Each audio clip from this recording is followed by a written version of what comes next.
Hey friends, hey family, welcome back to the channel. If you're new here, my name is Crystal Blue. I do Christian content. I also do what's called the Word of the Day. I also have videos and shorts of me and my family having fun together. I also have inspirational shorts and quotes, and I have fitness running shorts. So if you like what you see or hear, don't forget to like, subscribe, and share. For those of you returning, happy Thursday or happy Friday, Junior. We're almost towards the end of the week, so hang in there. So today I'm going to be reading from Proverbs, and initially I'd had a completely different verse picked out, and I saw that I had underlined it, and I'm like, if I underlined it, that probably means I already spoke on it before, but probably some time ago, and I just forgot. And then I just started going through Proverbs and just looking the pages and just reading all of them. And then there was one that stuck out to me. And I looked at it and I laughed and I said, well, and then I read it again. And it just made me think there's two sides to the coin. There's good, there's bad, there's right, there's wrong. And this verse pretty much ties it all up. It's Proverbs 29, verse 27. And it says, the righteous detest the dishonest, and the wicked detest the upright. And I thought it was funny because as Christians, we're supposed to love each other and, even just love each other, no matter what. If you're a Christian, if you're not a Christian, we're just supposed to love each other. But we're supposed to hate the sin that is committed. We don't hate the person, we hate the sin. And that's what Jesus, he hates the sin, he doesn't hate the person. And when I read this, it says the righteous detest the dishonest. They detest those sinners who are doing things that are not honest. But then it says the wicked detest the upright. So it's like the people who are doing bad, they don't like the goody goodies, and the goody goodies don't like the bad people. And it just made me think it's hilarious because each side is like, I'm right.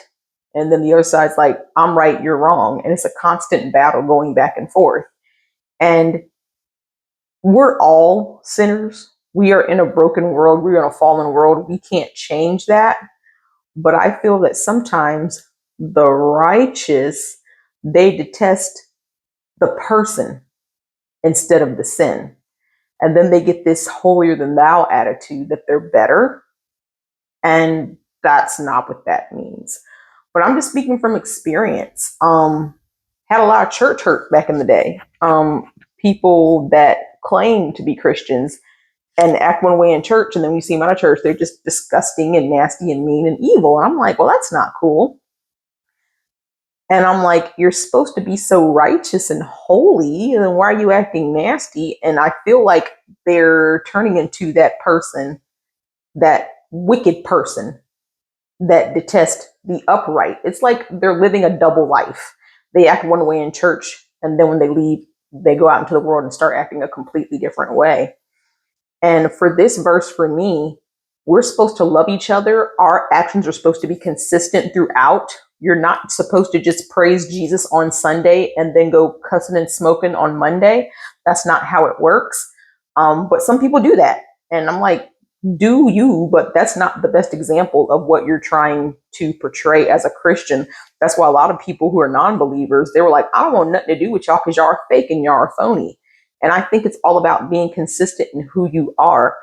Don't hate the person, hate the sin, okay? Because the wicked, they're going to not like you anyway because they're going to think you're a goody goody or goody two shoes. You do everything right and, you're trying to stop me from having my fun. What we need to do is just love on them and encourage them and try to get them going in the right direction. That's what a true Christian would do. But don't sit there and get on your high horse and point your finger at them and look down on them. And like I said, from what I've experienced, I've just literally seen it's like people are two-faced. They act all righteous, but then they're wicked, other times. It's like a Jekyll and Hyde type thing. And I've seen it all my life in the church and out of the church. And so when I read this verse, I was like, man, it just really makes you think, But when I started picking it apart, and I said, the righteous, the upright, the Christians detest the dishonest, not the person, their dishonest ways, their sinful ways. I cannot like the behavior that my daughter is portraying, but I do not hate my daughter. I love my daughter. What I don't appreciate are the sins of her lying and being disobedient. That's what I don't like. But because I love her and she's my daughter, I will encourage her and try to get her moving in the right direction. And that's what we should be doing as Christians. And hopefully we can turn the wicked, help them repent and turn and be better and be more like God. And we should all be striving to be more like him because we were created in his image. So this verse, I could go on and on about this verse because it may be short, but it's really deep. There's a lot in there. And I've been called a goody goody. I've been called a smart aleck, a know-it-all. People say, oh, you never do anything bad. You always follow the rules. Not all the time. I make mistakes too. I'm a sinner too, just like you. So I'm never going to sit here and point my finger at you and be a hypocrite because what?